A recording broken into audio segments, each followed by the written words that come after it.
नमस्कार मित्रांनो, श्री स्वामी समर्थ. धनप्राप्ती नक्की कशी होते व त्यासाठी आपल्याला कोणते उपाय करावे हे आज आपण आपल्या व्हिडिओमधून जाणून घेणार आहोत. चला तर मग सुरू करूया. अनेक लोक खूप कष्ट करतात, परंतु त्यांना पाहिजे तेवढा पैसा मिळत नाही. घरामध्ये पैशाची कमी राहते. ज्योतिष मान्यतेनुसार ज्या लोकांच्या कुंडलीत ग्रहांचे दोष असतील त्यांना अशा परिस्थितीचा सामना करावा लागू शकतो. तर कुंडलीतील दोष आणि आर्थिक अडचणी दूर करण्यासाठी महालक्ष्मी आणि श्री विष्णू यांची विशेष पूजा करावी. येथे जाणून घ्या धनलाभ करून देणारे काही खास उपाय. पहिला उपाय, रोज सकाळी लवकर उठावे आणि स्नान केल्यानंतर देवघरात पूजा करावी. पूजेमध्ये भगवान विष्णू आणि महालक्ष्मीला खीर नैवेद्य दाखवावी. त्यानंतर श्री महालक्ष्मी नमः मंत्राचा 108 वेळेस जप करावा.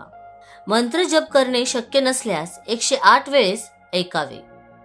हा उपाय पती पत्नीने एकत्र केल्यास लवकर शुभफळ प्राप्त होऊ शकतात.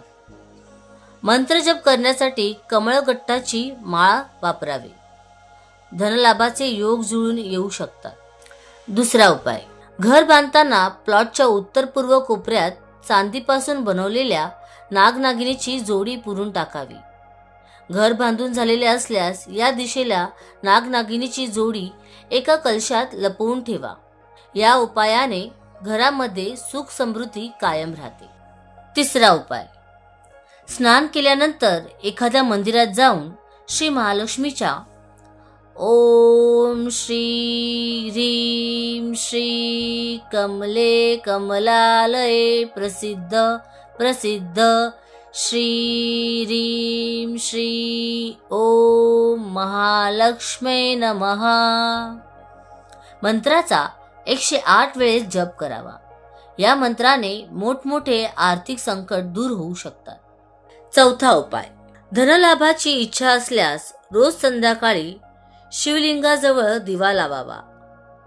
ओम साम सदा शिवाय नमः मंत्राचा जप करावा. या उपायाने सुद्धा गरिबीचे योग दूर होऊ शकतात. धन्यवाद. आपण आपल्या दैनंदिन जीवनात ह्या सर्व उपायांचा वापर करून आपले जे आर्थिक अडचणी आहेत ते आपण दूर करू शकतो. श्री स्वामी समर्थ.